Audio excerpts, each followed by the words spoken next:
जय माता रानी। प्रिय भक्तों, मनोमार्ग यूट्यूब चैनल पर आप सभी का हृदय से स्वागत है।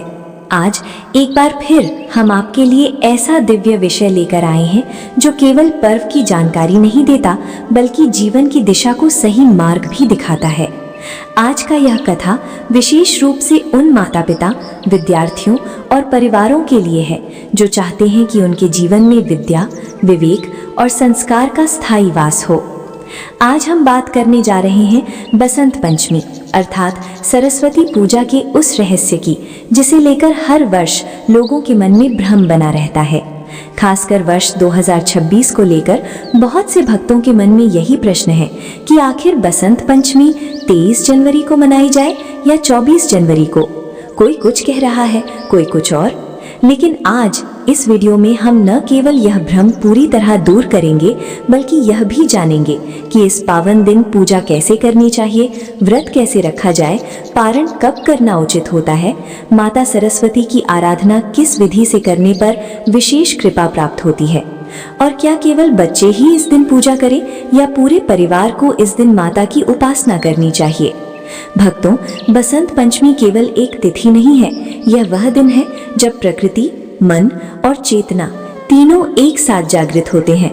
माघ मास के शुक्ल पक्ष की पंचमी तिथि को यह पर्व मनाया जाता है और यही वह पावन अवसर है जब ज्ञान, संगीत, कला, वाणी और विवेक की अधिष्ठात्री देवी मां सरस्वती का प्राकट्य हुआ था।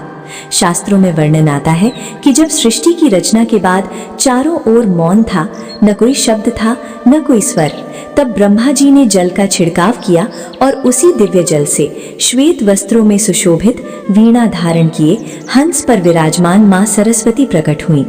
उनकी वीणा की पहली झंकार के साथ ही सृष्टि में वाणी, ज्ञान और संगीत का संचार हुआ। तभी से यह दिन केवल ऋतु परिवर्तन का नहीं बल्कि चेतना जागरण का पर्व बन गया। भक्तों, आज के समय में हम धन, पद और प्रतिष्ठा के पीछे बहुत दौड़ते हैं, लेकिन विद्या और विवेक की जड़ को सींचना भूल जाते हैं। शास्त्रों में स्पष्ट कहा गया है कि लक्ष्मी वहीं टिकती हैं जहां सरस्वती का वास होता है। बिना ज्ञान और बुद्धि के यदि किसी को धन मिल भी जाए तो वो धन स्थायी नहीं रहता। इसीलिए बसंत पंचमी का दिन हर व्यक्ति के लिए अत्यंत महत्वपूर्ण है। चाहे आप विद्यार्थी हों, गृहिणी हों, व्यवसायी हों या वृद्ध हों, माँ सरस्वती की कृपा जीवन के हर चरण में आवश्यक है।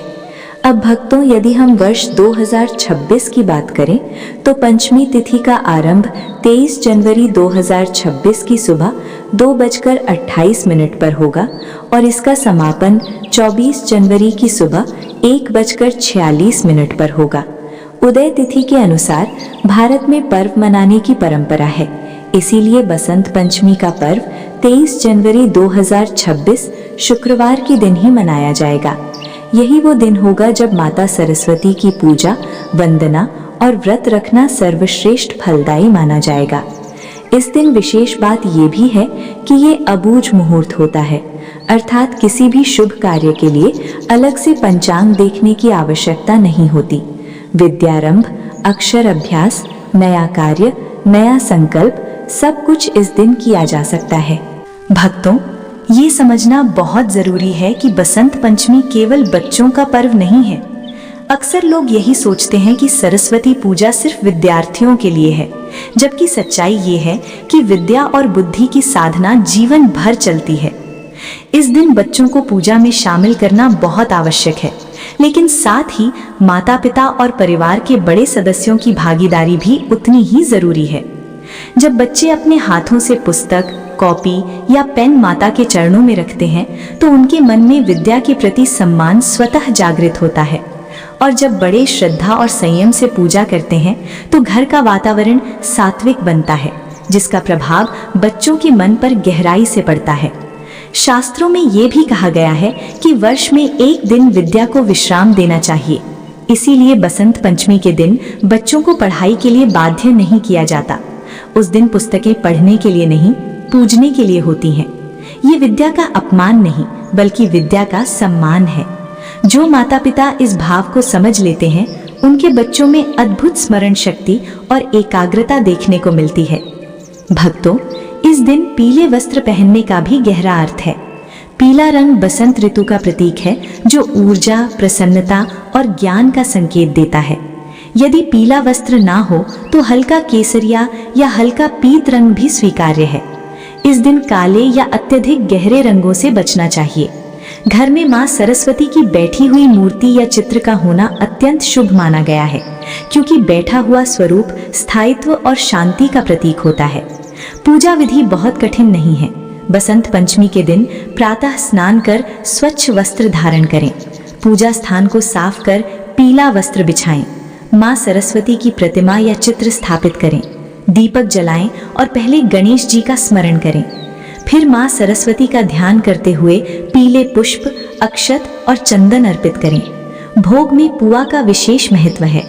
इसके साथ बेर, नारियल, धान और अबीर भी अर्पित किए जा सकते हैं। बच्चों की किताबें, कॉपियां और पेन माता के चरणों में अवश्य रखें। मंत्र जाप के लिए ओम ऐं सरस्वत्यै नमः का उच्चारण इस दिन विशेष फलदायी माना गया है। ये बीज मंत्र स्वयं में अत्यंत शक्तिशाली है। जितना संभव हो उतनी श्रद्धा और एकाग्रता के साथ इसका जाप करें। यदि पूरे परिवार के सदस्य मिलकर कम से कम 108 बार इस मंत्र का जाप करते हैं तो घर का वातावरण स्वतः ही शांत, पवित्र और सकारात्मक हो जाता है। इसके बाद सरस्वती वंदना का पाठ करें। आरती के समय पूरे परिवार को एक साथ एकत्र करना अत्यंत शुभ माना गया है, क्योंकि इससे पारिवारिक एकता और संस्कार दोनों मजबूत होते हैं। आरती के बाद प्रसाद सबसे पहले बच्चों को दें, क्योंकि इस पर्व का वास्तविक उद्देश्य बच्चों के भीतर विद्या और विवेक का बीज रोपित करना है। भक्तों, इस दिन व्रत रखने का भी विशेष महत्व है। यदि कोई पूर्ण व्रत न रख सके तो फलाहार या सात्विक भोजन ग्रहण कर सकता है। व्रत का उद्देश्य केवल भूखा रहना नहीं, बल्कि मन, वाणी और कर्म को संयमित रखना है। इस दिन कटु वचन बोलने से बचें, झूठ, क्रोध और अहंकार का त्याग करें। विशेष रूप से बच्चों को डांटना नहीं चाहिए, क्योंकि यह दिन माता सरस्वती की कृपा का होता है और नकारात्मक शब्द उस कृपा को क्षीण कर सकते हैं। यदि किसी कारणवश बच्चों को पढ़ाई करनी ही पड़े तो पहले माँ से क्षमा प्रार्थना करें और श्रद्धा के साथ ही पुस्तक उठाएं। शास्त्रों में यह भी बताया गया है कि बसंत पंचमी के दिन पुस्तकें कभी भी जमीन पर नहीं रखनी चाहिए। यदि अनजाने में ऐसा हो जाए तो तुरंत पुस्तक को उठाकर माथे से लगाएं और क्षमा मांगे। ये छोटी सी आदत बच्चों के भीतर विद्या के प्रति गहरा सम्मान पैदा करती है। यही सम्मान आगे चलकर उन्हें जीवन में अनुशासन और सफलता की ओर ले जाता है। अब बात करते हैं दान की, क्योंकि किसी भी पर्व की पूर्णता दान के बिना नहीं मानी जाती। बसंत पंचमी के दिन किया गया दान मां सरस्वती को अत्यंत प्रिय होता है। इस दिन विद्या से संबंधित वस्तुओं का दान सर्वश्रेष्ठ माना गया है। यदि आप किसी जरूरतमंद बच्चे को कॉपी, किताब, पेन, स्कूल बैग या ज्यामिति बॉक्स भेंट करते हैं तो उसका पुण्य कई गुना बढ़ जाता है। पीले वस्त्र, पीली दाल, चावल और फल का दान भी इस दिन विशेष फलदायी होता है। ध्यान रखें कि दान करते समय मन में अहंकार न हो, बल्कि करुणा और विनम्रता का भाव हो। दान वही श्रेष्ठ होता है जिसमें देने वाला स्वयं को छोटा और सामने वाले को ईश्वर का रूप मानता है। भक्तों, यदि आप चाहते हैं कि आपके घर में बच्चों की बुद्धि तीव्र हो, पढ़ाई में मन लगे और भविष्य उज्जवल बने, तो कुछ सात्विक वस्तुएं घर में अवश्य रखें, जैसे मां सरस्वती की सुंदर और शुद्ध प्रतिमा, पीले रंग का आसन, शंख और घंटी, साफ सुथरा और व्यवस्थित पुस्तकालय तथा प्रेरणादायक वाक्य। इन सभी वस्तुओं को बसंत पंचमी के दिन श्रद्धा के साथ माता के चरणों में अर्पित करें और संकल्प लें कि घर का वातावरण सदैव ज्ञान और संस्कारों से भरा रहेगा। यह भी माना जाता है कि बसंत पंचमी के दिन बच्चों से पहली बार अक्षर लिखवाना अत्यंत शुभ होता है। यदि घर में छोटा बच्चा है तो उसके हाथ में पेंसिल पकड़वाकर ओम या अ लिखवाएं। इसे विद्यारंभ संस्कार कहा जाता है। यह संस्कार जीवन भर बच्चे के भीतर सीखने की ललक बनाए रखता है। इस दिन नए कार्य, नया व्यवसाय या नई शिक्षा की शुरुआत भी बहुत शुभ मानी जाती है, क्योंकि यह दिन अबूझ मुहूर्त होता है और इसमें किया गया कार्य लंबे समय तक फल देता है।